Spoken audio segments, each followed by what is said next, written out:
Working principle of transformer and EMF equation. अब यहां से हमारा मेन ट्रांसफार्मर स्टार्ट होता है। अभी तक तो हम लोग थ्योरेटिकल चीजें देख रहे थे, थोड़ा सा बोरिंग भी होता है थ्योरेटिकल। अब यहां से हमें मजा आएगा पढ़ने में, ठीक है। Working principle of transformer and EMF equation. देखो, ट्रांसफार्मर बेसिकली इंडक्शन प्रोसेस पर काम करता है, यानी जहां पर इंडक्शन प्रिंसिपल क्या होता है और इंडक्शन प्रोसेस क्या होता है, जिसमें एक सर्किट से दूसरे सर्किट में पावर और एनर्जी ट्रांसफर हो जाए विदाउट एनी इलेक्ट्रिकल कनेक्शन। उस प्रोसेस को, उस प्रिंसिपल को हम लोग इंडक्शन प्रोसेस और इंडक्शन प्रिंसिपल कहते हैं, ठीक है। तो ट्रांसफार्मर बेसिकली उसी प्रिंसिपल पर काम करता है। पहले एक बार हम लोग अच्छे से ट्रांसफार्मर का ऑपरेटिंग प्रिंसिपल और ईएमएफ इक्वेशन समझ लेते हैं खुद से, फिर इसके बाद हम लोग रिटन यहां पीपीटी पर समझेंगे। तो देखो, सबसे पहले ट्रांसफार्मर बनाते हैं। ये है ट्रांसफार्मर का, जैसे ये ट्रांसफार्मर का कोर है, ये है ट्रांसफार्मर का कोर।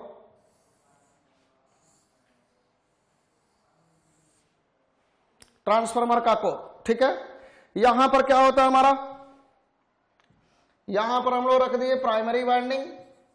इस तरह से एक प्राइमरी वाइंडिंग है, प्राइमरी वाइंडिंग, और यहां पर रख दिए हम लोग सेकेंडरी वाइंडिंग। ये है सेकेंडरी वाइंडिंग, सेकेंडरी वाइंडिंग। ध्यान से समझना। देखो, यहां पर प्राइमरी वाइंडिंग और सेकेंडरी वाइंडिंग के बीच में कोई डायरेक्ट इलेक्ट्रिकल कनेक्शन नहीं है। यहां प्राइमरी वाइंडिंग का नंबर ऑफ टर्न N1 मान लेते हैं, सेकेंडरी वाइंडिंग का नंबर ऑफ टर्न क्या मान लिया जाए, N2 मान लिया जाए। अगर हम सप्लाई को प्राइमरी से कनेक्ट कर दें, चलो यहां पर हम लोग सप्लाई ले लेते हैं। ये सप्लाई को हम प्राइमरी से कनेक्ट कर दिए। सप्लाई में मान लेते हैं कि हम लोग वोल्टेज V1 अप्लाई किए, ठीक है। ये एसी सप्लाई है। सप्लाई में जैसे ही, ध्यान दो, जैसे ही प्राइमरी को सप्लाई से कनेक्ट करेंगे, प्राइमरी में क्या चला आएगा, कुछ करंट चला आएगा। मान लेते हैं कितना करंट है, यहां पर I1 करंट है। इस करंट के वजह से यहां पर इस प्राइमरी वाइंडिंग में क्या हो जाएगा, एमएमएफ डेवलप हो जाएगा। नहीं, जैसे ही इस प्राइमरी वाइंडिंग में करंट आएगा, इस प्राइमरी वाइंडिंग में एमएमएफ डेवलप हो जाएगा। प्राइमरी वाइंडिंग में जो एमएमएफ है उसको मैं F1 से रिप्रेजेंट कर रहा हूं। एमएमएफ को F से रिप्रेजेंट करते हैं, तो प्राइमरी वाइंडिंग में जो एमएमएफ आएगा उसको मैं रिप्रेजेंट कर रहा हूं F1 से। कितना के इक्वल होगा, N1 इंटू I1T, यही होगा ना। यहां पर टाइम वेरिंग करंट है I1T, ठीक है। इतना। अब ध्यान दो, यहां पर जैसे ही प्राइमरी वाइंडिंग में एमएमएफ डेवलप हुआ, इस प्राइमरी वाइंडिंग में क्या चला आएगा, प्राइमरी वाइंडिंग में क्या चला आएगा, फ्लक्स चला आएगा। प्राइमरी वाइंडिंग में क्या चला आएगा, फ्लक्स चला आएगा। आएगा कि नहीं आएगा फ्लक्स, क्योंकि प्राइमरी वाइंडिंग में एमएमएफ डेवलप हो गया। अब प्राइमरी वाइंडिंग में जो फ्लक्स आएगा वो कितना आएगा, ये जो फ्लक्स है प्राइमरी वाइंडिंग की वजह से जो फ्लक्स यहां कोर में क्रिएट हुआ, ये फ्लक्स कितना होगा, कितना के equal, MMF divided by reluctance, यही होगा ना, MMF divided by reluctance. MMF कितना है, N1 into I1T divided by reluctance. और अगर एक करंट टाइम वेरिंग करंट है, हम लोग मान लेते हैं कि साइनसोडियल करंट है। ये जो करंट है I1T, ये क्या है, साइनसोडियल करंट है। तो क्या लिखेंगे, N1 और I1T का वैल्यू कितना लिखेंगे, Im sine omega t divided by reluctance, इतना लिखेंगे। इतना फ्लक्स आएगा कोर में, यही होगा ना, कोर में इतना फ्लक्स। क्या कहेंगे इस फ्लक्स को, कोर फ्लक्स, कोर फ्लक्स, ठीक है। अब कोर फ्लक्स फाई का वैल्यू जो आया वो कितना आया, N1 into Im sine omega t divided by reluctance. किसका reluctance, reluctance of this iron, इस आयरन का रिलक्टेंस। अब देखो, ध्यान दो, यहां पर फाई इजकल टू कितना मिला हमें, फाई इजकल टू मिला N1 into Im sine omega t divided by reluctance. देखो, ये सारी चीजें हम लोग पीछे देख चुके हैं, इसलिए मैं यहां पर अगर डायरेक्ट भी लिखूं तो कोई प्रॉब्लम नहीं है। इसीलिए हम लोग बेसिक ऑफ मैग्नेटिक सर्किट पढ़े थे, ठीक है। N1 into I am by reluctance को क्या कह सकते हैं कि फ्लक्स का मैक्सिमम वैल्यू है, यानी फ्लक्स कितना आया, phi is equal to phi maximum sine omega T. तो ये जो फ्लक्स आया हमारा कुछ इस तरह का साइनोसोडियल नेचर का फ्लक्स आया, यही आएगा ना फ्लक्स साइनोसोडियल, क्योंकि ये टाइम के साथ क्या हो रहा है, चेंज हो रहा है। इस एक्सिस पर टाइम चेंज हो रहा है, तो यहां पर फ्लक्स का भी मैग्नीट्यूड चेंज हो रहा है। तो हम लोग कहेंगे कि जो फ्लक्स मिला हमें कोर में, ये फ्लक्स कैसा फ्लक्स है, टाइम वेरिंग फ्लक्स है। यानी जो कोर में हमें फ्लक्स मिला, एक कैसा फ्लक्स मिला, एक टाइम वेरिंग फ्लक्स मिला। क्यों, क्योंकि करंट टाइम वेरिंग था। करंट हम लोग यहां पर sinusoidal time varying current use कर रहे हैं ना, तो ये टाइम वेरिंग करंट के वजह से यहां पर मिल गया हम लोगों को टाइम वेरिंग फ्लक्स। अब देखो ध्यान दो, अब according to Faraday law, Faraday law क्या कहता कि अगर किसी कॉइल से टाइम वेरिंग फ्लक्स पास करे, जैसे इस कॉइल से क्या हो रहा है, टाइम वेरिंग फ्लक्स पास कर रहा, कॉइल इस प्राइमरी वाइंडिंग से, ये प्राइमरी वाइंडिंग है, ये सेकेंडरी वाइंडिंग है, तो इस प्राइमरी वाइंडिंग से कैसा फ्लक्स पास कर रहा है, टाइम वेरिंग फ्लक्स पास कर रहा ना, तो इस प्राइमरी वाइंडिंग में क्या हो जाएगा, ईएमएफ इंड्यूस हो जाएगा। इस प्राइमरी वाइंडिंग में क्या हो जाएगा, ईएमएफ इंड्यूस हो जाएगा अकॉर्डिंग टू फैराडे लॉ। और लेंस लॉ क्या कहता है कि जो ईएमएफ इंड्यूस होगा इस कॉइल में, इस वाइंडिंग में, वो अपने कॉज यानी टाइम वेरिंग फ्लक्स को क्या करेगा, अपोज करेगा, यही होगा ना। तो यहां पर कितना ईएमएफ इंड्यूस होगा, इस प्राइमरी वाइंडिंग में कितना ईएमएफ इंड्यूस होगा, इसको देखना है। करंट को मैं यहां पर लिख दे रहा हूं I1T। हम मान लेते हैं कि प्राइमरी वाइंडिंग में कितना ईएमएफ इंड्यूस हुआ, E1 वोल्ट। कितना ईएमएफ इंड्यूस हुआ प्राइमरी वाइंडिंग में, E1 वोल्ट। किसके वजह से, एक टाइम वेरिंग फ्लक्स के वजह से। तो E1 इक्वल टू कितना होगा बताइए यहां पर आप लोग, EMF induced in primary winding, E1 equal to कितना, E1 इक्वल टू हम लोग लिखेंगे माइनस N1 इंटू d∅dt, यही होगा ना। ये इसको कहेंगे EMF induced in primary, EMF induce in primary, primary का नंबर ऑफ टर्न रखे N1, EMF induced in primary, primary का नंबर ऑफ टर्न कितना रखे हम लोग, N1, और प्राइमरी में कितना टाइम वेरिंग फ्लक्स है, फाई, तो कितना ईएमएफ इंड्यूस्ड होगा, E1 equal to minus N1 d∅dt। तो यहां से देखो E1 equal to minus N1 d/dt, phi का वैल्यू कितना है यहां पर, phi maximum into sine omega T, रख दिए फाई का वैल्यू, रख दिए ना। अब इसको डिफ्रेंशिएट कीजिए, कितना आएगा, E1 equal to minus N1, phi maximum बाहर, टाइम के रिस्पेक्ट में डिफ्रेंशिएशन कर रहे हैं, तो टाइम का जो कोफिशिएंट है वो बाहर आ जाएगा, टाइम के साथ क्या है, ओमेगा है, बाहर चला आया, इंटू साइन का डिफ्रेंशिएशन कितना, cos ओमेगा टी, यही आएगा, इतना आ जाएगा EMF induced in primary winding. Primary winding में इतना ईएमएफ इंड्यूस्ड होगा, ठीक है। अब देखो ध्यान से यहां पर E1 इक्वल टू कितना मिला हम लोगों को, E1 इक्वल टू मिला minus N1 phi maximum into omega cos of omega T, cos of omega T. अब यहां पर माइनस हटाने के लिए हम लोग इस तरह से भी लिख सकते हैं, N1 phi maximum into omega sine omega T minus π/2, इतना लिख सकते हैं। π/2 का मतलब 90 डिग्री, ठीक है।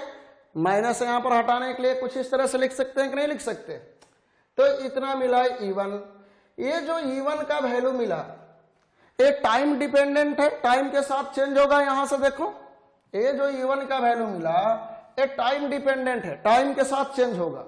इस वैल्यू को हम लोग कहते हैं इंस्टेंटेनियस वैल्यू। जो टाइम के ऊपर डिपेंड करे उसको क्या कहेंगे, instantaneous value of EMF. Instantaneous value of EMF. ये है इंस्टेंटेनियस वैल्यू ईएमएफ का। लेकिन हमें हमेशा चाहिए आरएमएस वैल्यू। क्या चाहिए हम लोगों को? हमेशा आरएमएस वैल्यू चाहिए।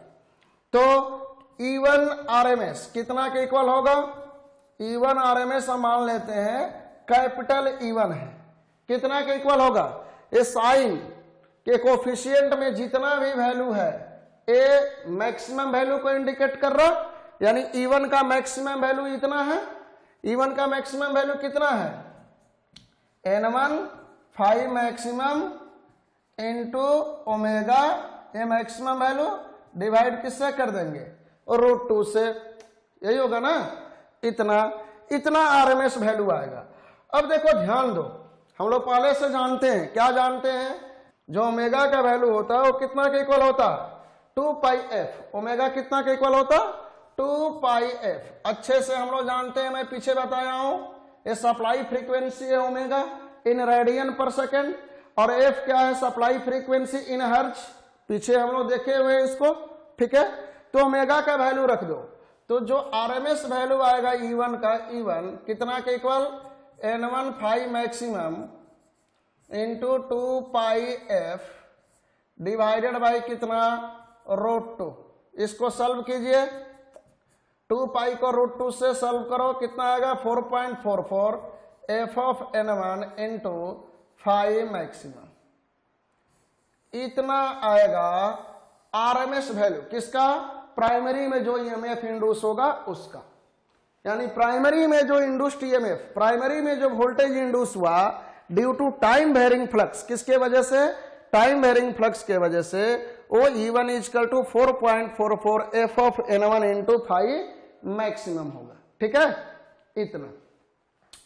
अब देखो ध्यान दो यहां पर कि जो फ्लक्स प्राइमरी में जा रहा है, यहां से देखना ध्यान से आप लोग, ये जो फ्लक्स प्राइमरी वाइंडिंग से लिंक कर रहा, वही फ्लक्स यहां पर सेकेंडरी वाइंडिंग से भी लिंक करेगा कि नहीं करेगा? बताइए।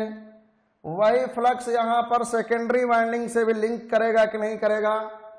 जो फ्लक्स ये प्राइमरी वाइंडिंग में गया, वही फ्लक्स घूम के कहां पर आ रहा है? सेकेंडरी वाइंडिंग में आ रहा है कि नहीं आ रहा? आ रहा। यानी टाइम वेरिंग फ्लक्स फाई, यानी जो कोर फ्लक्स है, ये प्राइमरी वाइंडिंग में ईएमएफ इंड्यूस किया, और same core flux secondary winding में भी लिंक कर रहा, यानी सेकेंडरी वाइंडिंग में भी ईएमएफ इंड्यूस होगा कि नहीं होगा? इस फ्लक्स फाई के वजह से सेकेंडरी वाइंडिंग में कितना ईएमएफ इंड्यूस होगा? चलो मान लेते हैं कितना? ±E2 volt. कितना? ±E2 volt. तो यहां से देखिए, ध्यान से देखो, यहां पर एज मैं लिख दे रहा हूं, as same core flux, as same core flux linking through secondary coil also, secondary coil also, same core flux secondary coil से भी लिंक कर रहा, यानी सेकेंडरी वाइंडिंग में भी क्या होगा? ईएमएफ इंड्यूस होगा, and hence an EMF induces in secondary winding also, in secondary winding also, secondary winding में भी ईएमएफ इंड्यूस हो जाएगा। किसके वजह से? टाइम वेरिंग कोर फ्लक्स के वजह से। किसके वजह से? टाइम वेरिंग कोर फ्लक्स के वजह से। और सेकेंडरी वाइंडिंग में कितना ईएमएफ इंड्यूस होगा बताओ? E2 इक्वल टू क्या लिखेंगे? -N2 d∅dt, यही लिखेंगे ना, इतना। सेकेंडरी वाइंडिंग का नंबर ऑफ टर्न N2, और किस फ्लक्स के वजह से ईएमएफ इंड्यूस हो रहा सेकेंडरी में? किसके वजह से? फाई के वजह से। तो सेकेंडरी इंड्यूस्ड ईएमएफ E2, ये सेकेंडरी इंड्यूस्ड ईएमएफ है E2, कितना? -N2 into d∅dt। तो -N2 d/dt, यहां पर क्या लिखेंगे? Phi equal to 5 maximum sine omega T. तो सेम डेरिवेशन होगा जो पीछे हुआ था। तो यहां पर E2 RMS कितना आ जाएगा बताइए।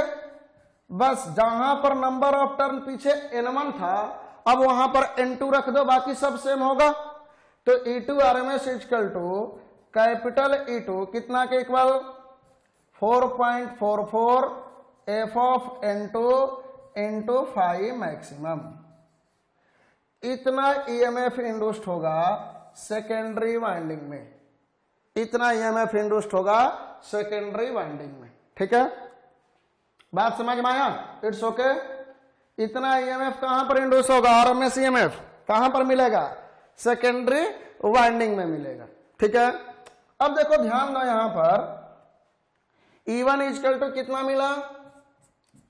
E1 इक्वल टू कितना 4.44 f of N1 into 5 maximum, यही मिला ना। तो अगर कोई पूछे कि E1 बाई N1 क्या होगा, E1 बाई N1 क्या होगा, तो E1 बाई N1 को क्या कहते हैं हम लोग? EMF पर टर्न। क्या कहते हैं इसको?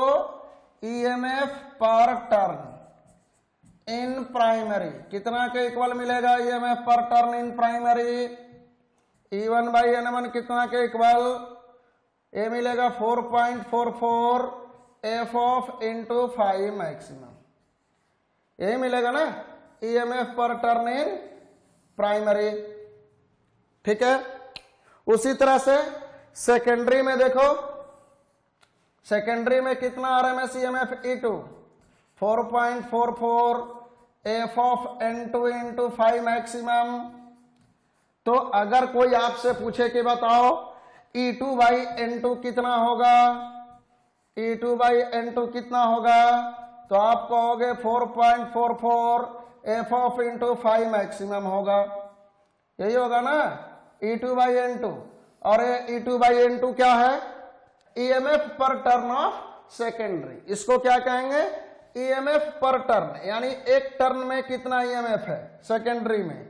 EMF पर turn in secondary winding, in secondary winding. Secondary winding में EMF पर टर्न कितना?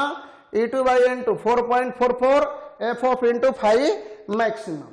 अब देखो ध्यान दो, यहां पर इसके राइट साइड में और इसके राइट साइड में ये दोनों वैल्यू सेम है कि नहीं है?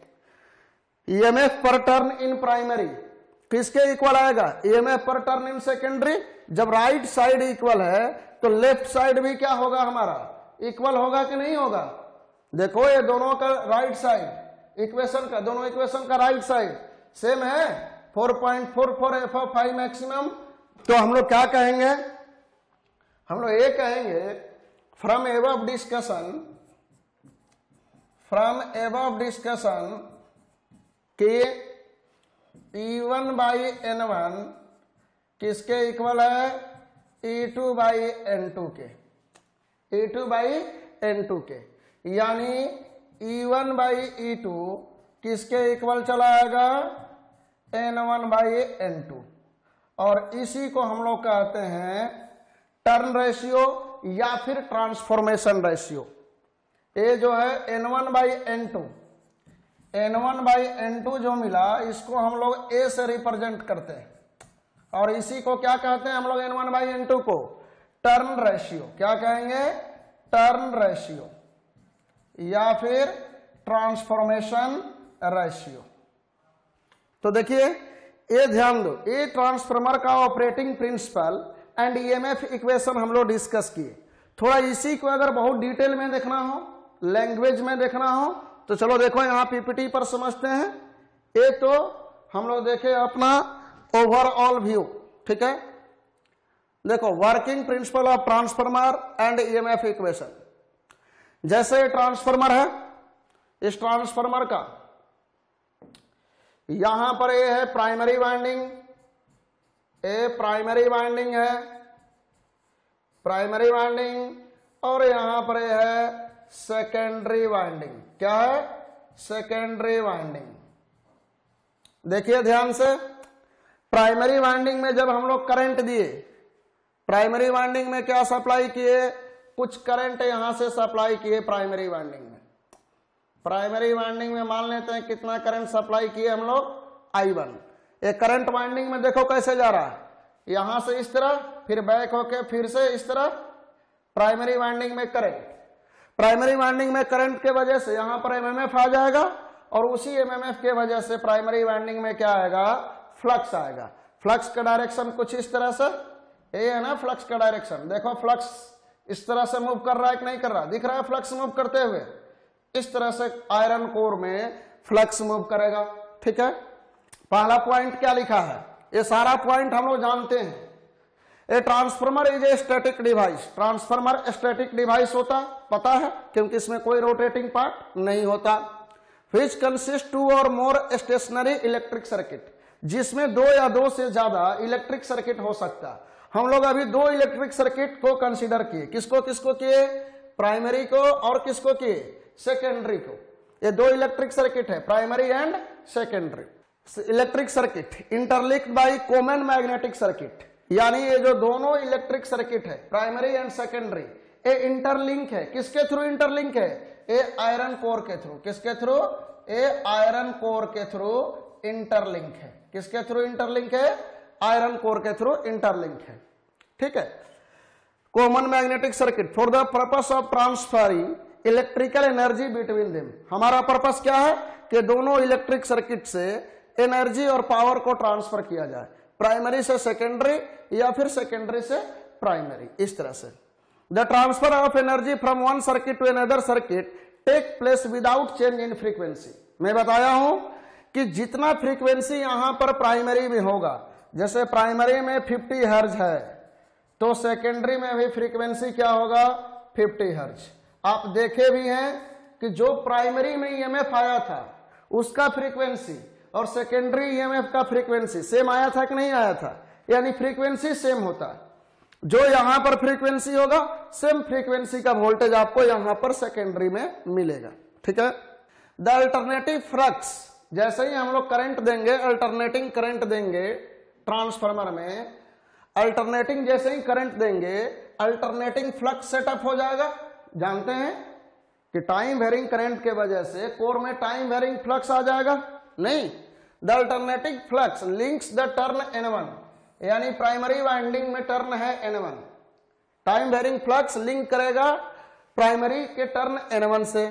Of coil 1 induces in them a alternating voltage E1 by self induction, यानी टाइम वेरिंग फ्लक्स के वजह से प्राइमरी वाइंडिंग में क्या हो जाएगा, अल्टरनेटिंग फ्लक्स के वजह से अल्टरनेटिंग वोल्टेज इंड्यूस हो जाएगा। अभी देखे थे ना पीछे हम लोग, जैसे यहां पर देखो, यही आयरन कोर, फिर से मैं समझा रहा हूं दोबारा इस तरह से। ये आयरन कोर, ये है प्राइमरी वाइंडिंग 1, यहां पर ये है सेकेंडरी वाइंडिंग 2। ठीक है, इस तरह से इसका नंबर ऑफ टर्न N1। जैसे ही हम लोग यहां पर अल्टरनेटिंग करंट अप्लाई करेंगे, यहां पर अल्टरनेटिंग फ्लक्स चला आएगा, अल्टरनेटिंग फ्लक्स आ जाएगा 5T, और इस अल्टरनेटिंग फ्लक्स की वजह से यहां पर instantaneous voltage E1 volt induce हो जाएगा, नहीं। और यहां पर देखो कुछ चीजें हम लोग एज्यूम करके चल रहे हैं।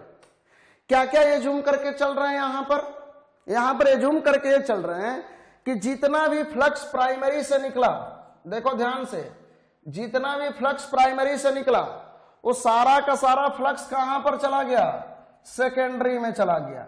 ये हम लोग एज्यूम कर रहे हैं, यानी ये आइडियल कंडीशन हुआ, ऐसा प्रैक्टिकली होता नहीं है। यहां पर हम एज्यूम कर रहे हैं कि जितना फ्लक्स प्राइमरी से निकला उतना ही फ्लक्स किस में चला गया, सेकेंडरी में चला गया। किस में चला गया, सेकेंडरी में चला गया। तो एक आइडियल कंडीशन हम लोग एज्यूम करके चल रहे हैं, बाद में हम लोग प्रैक्टिकल देखेंगे अच्छे से। ये आइडियल कंडीशन अभी के लिए हम लोग एज्यूम कर लिए।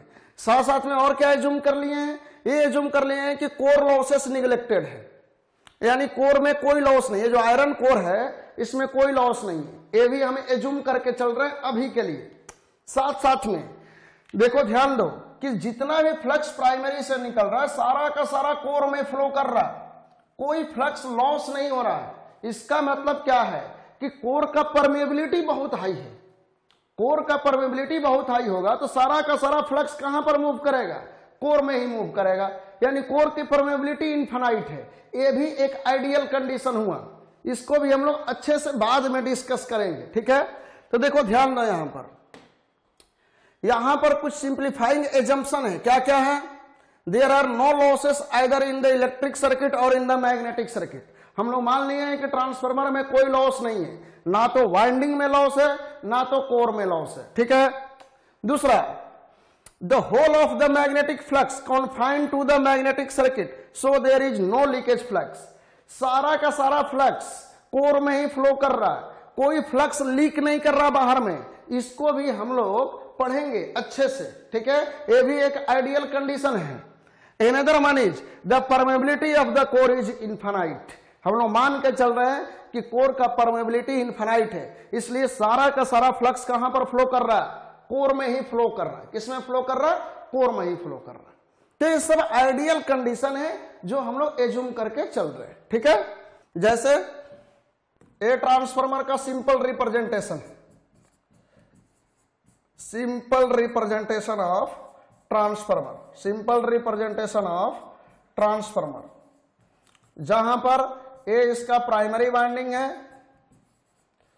प्राइमरी साइड, और ए है secondary side, secondary side.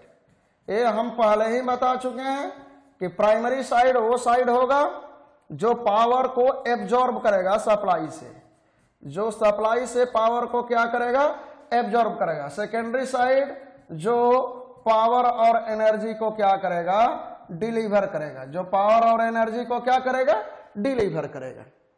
Primary side turn N1, secondary side में टर्न N2। तो देखो यहां पर वही लिखा हुआ, क्वाइल 1 ए है, क्वाइल 1 ए, क्वाइल 1 मान लेते हैं, ए है coil 2।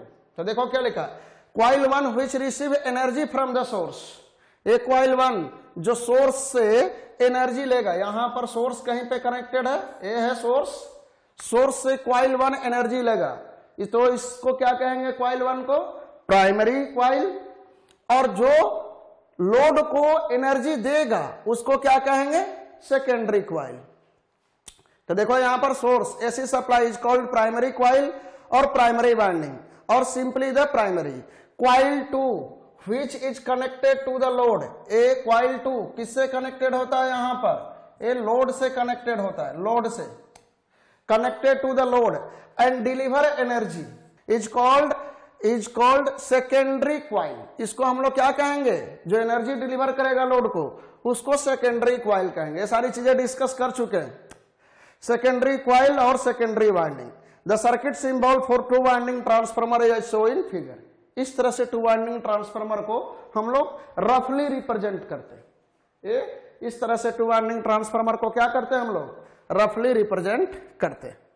EMF equation, let the flux at any instant be given by, flux हम लोग टाइम वेरिंग फ्लक्स मान के चल रहे हैं ना, phi equal to phi maximum sine omega T. तो फ्लक्स मान लीजिए कितना है, phi equal to phi maximum sine omega T. ये इंस्टेंटेनियस फ्लक्स है, यानी टाइम वेरिंग फ्लक्स है कोर में, ठीक है। तो the instantaneous EMF induced in coil of N turn linked by this flux is given by Faraday law. इस time varying flux के वजह से जो कॉइल में ईएमएफ इंड्यूस होगा वो फैराडे लॉ के अकॉर्डिंग कितना होता है, E equal to minus N D phi by D T, यही होता है ना। तो minus N D by D T, phi का वैल्यू कितना है, phi M sine omega T. इसको डिफ्रेंशिएट करो, कितना आ जाएगा, फाई एम बाहर, टी का कोफिशिएंट ओमेगा, ये बाहर, minus N omega phi M cos omega T, sine का डिफ्रेंशिएशन। तो इस तरह से यहां पर ए इक्वल होगा।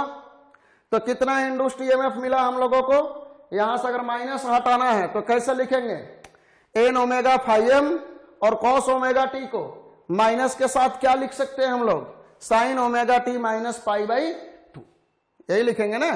तो इतना ईएमएफ इंड्यूस्ड होगा किसी भी कॉइल में, चाहे प्राइमरी हो या सेकेंडरी हो। ओनली चेंज क्या होगा, नंबर ऑफ टर्न चेंज होगा, नहीं। तो इतना ईएमएफ इंड्यूस्ड होगा, चाहे प्राइमरी हो या सेकेंडरी कॉइल हो, इतना ईएमएफ इंड्यूस्ड होगा, ठीक है। अब प्राइमरी कोई पूछे तो n के जगह पर n1 रख दो, सेकेंडरी कोई पूछे तो n के जगह पर n2 रख दो, यही तो होगा। देखे हैं हम लोग सारी चीजें।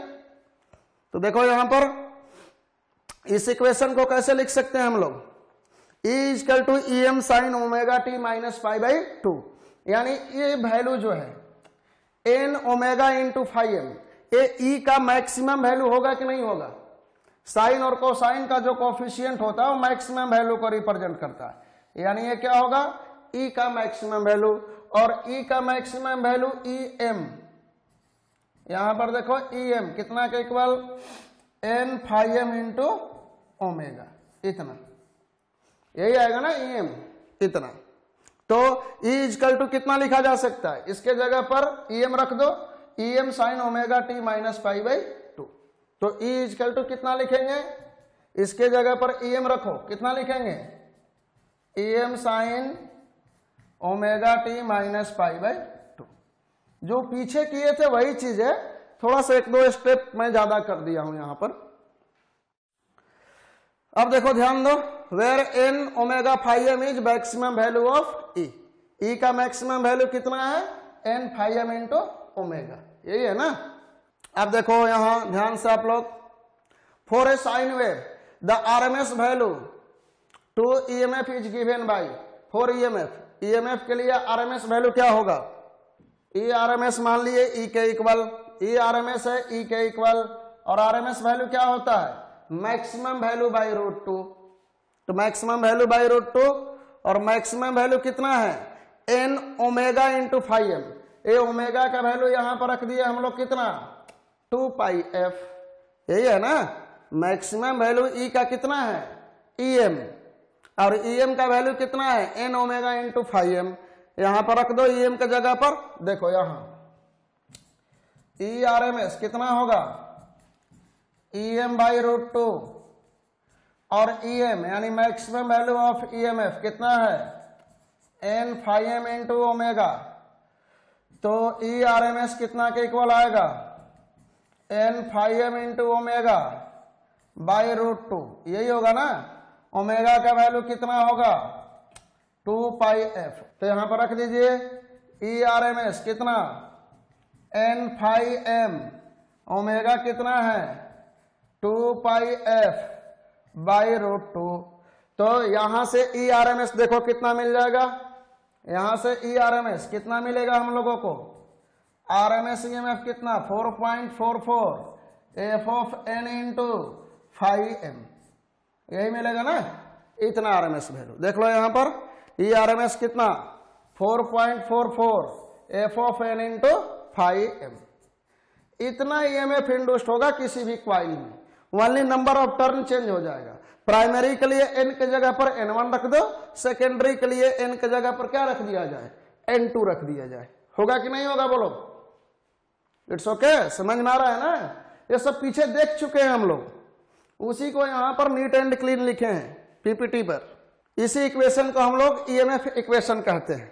तो जैसे प्राइमरी वाइंडिंग में कोई पूछे तो प्राइमरी वाइंडिंग में कितना ईएमएफ आएगा, प्राइमरी वाइंडिंग में 4.44 F of phi M, N के जगह पर n1 रख दो, और सेकेंडरी वाइंडिंग में कितना 4.44 F of phi M, N के जगह पर सेकेंडरी वाइंडिंग का टर्न n2 रख दो, इतना। यानी 1 और 2 ये जो सफिक्स है ये रिप्रेजेंट कर रहा है प्राइमरी एंड सेकेंडरी को, ठीक है। तो देखो यहां से आप लोग प्राइमरी वाइंडिंग में इंड्यूस्ड वोल्टेज कितना है E1 equal to 4.44 F of phi M into n1।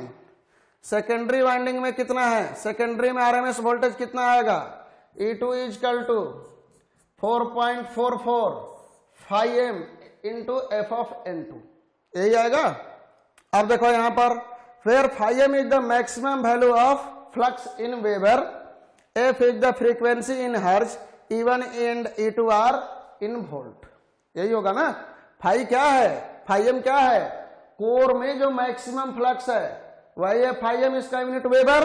F क्या है, जो सप्लाई फ्रीक्वेंसी है हर्ज में, वो E1 एंड E2 ईएमएफ है, इसका यूनिट क्या होगा यहाँ पर वोल्ट, क्या होगा सिंपल यूनिट यहाँ पर वोल्ट, Bm क्या है? Maximum flux density in the magnetic circuit. Bm अगर B कहीं रिप्रेजेंट किया हुआ है, इसका मतलब कि डेंसिटी। Bm का मतलब क्या होता है? मैक्सिमम फ्लक्स डेंसिटी, और इसका यूनिट क्या होता है? टेस्ला। क्या होगा इसका यूनिट? टेस्ला। और कोई पूछे आपसे कि Bm इक्वल टू कितना, तो क्या कहोगे कि maximum flux per unit area. Bm कितना के इक्वल होगा? φm बाई एरिया, यानी maximum flux density Bm is maximum flux in core per unit area. यही होगा ना, इस तरह से। तो इसको देखो यहां पर लिखा होगा आगे, A is area of cross section of the core. Core का क्रॉस सेक्शनल एरिया कितना है? ए। तो Bm कितना के इक्वल आप लिखोगे? Bm इज इक्वल टू कितना? φm by area. यानी कोर में जो मैक्सिमम फ्लक्स डेंसिटी होगा वो किसके इक्वल होगा? Maximum core flux divided by area. Density का मतलब होता क्या है? Anything per unit area is called density. आगे देखो, इट शुड बी नोटेड, ये ध्यान दो कि 1 टेस्ला जो होता है, 1 tesla 1 weber per metre square के इक्वल होता है। 1 tesla is equal to 1 weber per metre square, ये यूनिट है। अब देखो ध्यान दो, the winding with higher number of turn will have high voltage and is called high voltage winding, and the winding with lower number of turn is called the low voltage winding. इसका मतलब समझे? जैसे देखो, आप क्या जानते हो बताओ? हम लोग ये जानते हैं कि ईएमएफ कितना होता है? 4.44 F of N into 5 maximum. यही होता है ना ईएमएफ का आरएमएस वैल्यू। यानी ईएमएफ और नंबर ऑफ टर्न में कैसा रिलेशन है?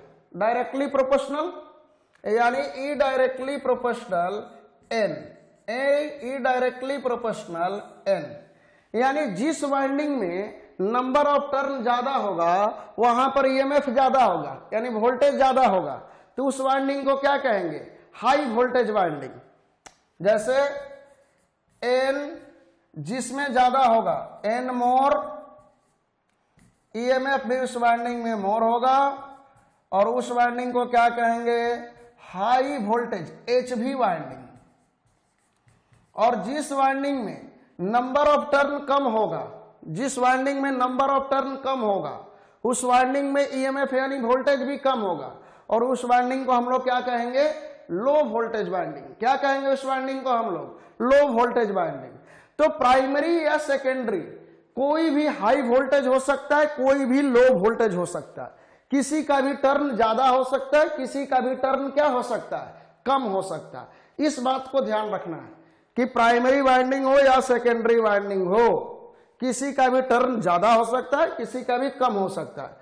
कोई भी हाई वोल्टेज वाइंडिंग हो सकता है, कोई भी लो वोल्टेज वाइंडिंग हो सकता है। ऐसे एक बार यहां पर मैं लिख ही दे रहा हूं, एन जिस वाइंडिंग का लेस होगा, नंबर ऑफ टर्न जिस वाइंडिंग में कम होगा, उसमें ईएमएफ भी कम होगा, और ईएमएफ कम होगा यानी उस वाइंडिंग को कहेंगे low voltage winding, LV winding. LV winding यानी प्राइमरी और सेकेंडरी में भी हाई वोल्टेज और लो वोल्टेज वाइंडिंग।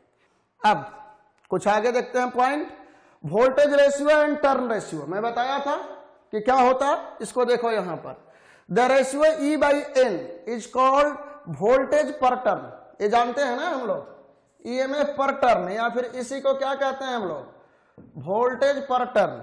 इसी को क्या कहते हैं? Voltage per turn. जैसे ईएमएफ कितना हमारे पास? 4.44 F of 5m into N. तो अगर कोई पूछे ई बाई एन कितना होगा, तो आप कहोगे 4.44 एफ ऑफ इंटू 5m। यही होगा ना, 4.44 एफ ऑफ इंटू 5m। इसको हम लोग क्या कहेंगे? Voltage per turn. Voltage per turn, या फिर इसी को हम लोग कहते हैं ईएमएफ पर टर्न, यानी एक टर्न में कितना है ईएमएफ। ठीक है, तो देखो यहां पर ये सारी चीजें हम लोग डिस्कस किए हैं। From equation primary volt per turn, primary volt per turn क्या होगा? Primary volt per turn E1 by N1 को क्या कहेंगे? प्राइमरी ईएमएफ पर टर्न या फिर प्राइमरी वोल्ट पर टर्न। अब प्राइमरी वोल्ट पर टर्न कितना के इक्वल आएगा 4.44 F of into five M. देखे है ना पीछे, देखो primary volt per turn E1 by N1 कितना के equal 4.44 F of into five M, equation 1। दूसरा सेकेंडरी पर टर्न बताओ कितना आएगा, इतना ही आएगा। सेकेंडरी पर टर्न E2 बाई N2 कितना 4.44 F of into five M, 4.44 F of into five M, equation 2। इस इक्वेशन में राइट हैंड साइड इक्वल है तो लेफ्ट हैंड साइड भी क्या होगा, ये दोनों भी इक्वल होगा। यानी from equation 1 and 2 it show that क्या होगा, इक्वेशन 1 एंड 2 से E1 बाई N1 किसके इक्वल होगा, E2 बाई N2 के इक्वल होगा। यानी E1 by N1 is equal to E2 by N2, ये मिला। या फिर E1 by E2 is equal to कितना N1 by N2, E1 by N1 is equal to E2 by N2, या फिर E1 by E2 is equal to कितना N1 by N2। The ratio N1 by N2 is called turn ratio. जो N1 by N2 ratio है इसी को क्या कहते हैं हम लोग, टर्न रेशियो कहते हैं। तो देखो ध्यान से यहां पर the ratio of primary to secondary turn N1 by N2 which we call the ratio of primary to secondary induced voltage E1 by E2 indicates how much the primary voltage is lower or raised। ये जो E1 by E2 equal है N1 by N2, ये क्या show करता है, ये show करता है कि प्राइमरी वोल्टेज सेकेंडरी वोल्टेज से कितना ज्यादा है या फिर कम है। इससे पता कर सकते हैं कि प्राइमरी वोल्टेज सेकेंडरी वोल्टेज से कितना ज्यादा है या फिर कितना कम है। न्यूमेरिकल बनाएंगे, ये सारी चीजें समझ जाएंगे, ठीक है। अब देखो यहां पर आगे एक कांस्टेंट मान लिए ए इजकल टू कितना E1 by E2 is equal to N1 by N2, और इसी ए को टर्न रेशियो या फिर ट्रांसफॉर्मेशन रेशियो कहते हैं। ये हम लोग पहले पढ़े हैं ना, इसी ए को क्या कहते हैं, टर्न रेशियो या फिर ट्रांसफॉर्मेशन रेशियो, ठीक है। अब देखो ध्यान दो, अगर हम लोग ये बाद में डिस्कस करेंगे, अगर E1 इजकल टू V1 हो सप्लाई वोल्टेज, अगर E1 इजकल टू V1 हो, अगर इंड्यूस्ड ईएमएफ इक्वल हो सप्लाई वोल्टेज V1 और E2 इजकल टू V2 हो, V2 क्या है, लोड वोल्टेज, लोड वोल्टेज। अगर ऐसा हो तो हम लोग क्या लिखेंगे, E1 बाई E2 किसके equal, V1 by V2 is equal to किसके, N1 by N2, N1 by N2। और इसी को किसके इक्वल लिखा जाएगा, A के इक्वल। किसके इक्वल लिखा जाएगा, इसको A के इक्वल लिखा जाएगा। तो ये भी एक इंपॉर्टेंट रिजल्ट है, इसका भी यूज करेंगे हम लोग, ठीक है। तो देख लो आप लोग यहां पर, तो देखो V1 by V2 is equal to N1 by N2 is equal to A, यही मिला। तो क्या लिखा है, वोल्टेज रेशियो और turn ratio is specified, this is always put in the order of input output which is primary secondary. It is to be noted from equation that almost any desired voltage ratio can be obtained by adjusting the number of turn. यानी इस equation के help से, इस equation के help से A is equal to V1 by V2 is equal to E1 by E2 is equal to N1 by N2, इस equation के help से हम लोग आउटपुट में कोई भी डिजायर्ड वोल्टेज पा सकते, कोई भी डिजायर्ड वोल्टेज हमें आउटपुट में मिल सकता है इस इक्वेशन के हेल्प से, अगर टर्न रेशियो को एडजस्ट किया जाए। यानी N1 और N2 को एडजस्ट करके हम लोग आउटपुट में कोई भी वोल्टेज कैलकुलेट कर सकते हैं, आउटपुट में कोई भी वोल्टेज मिल सकता है।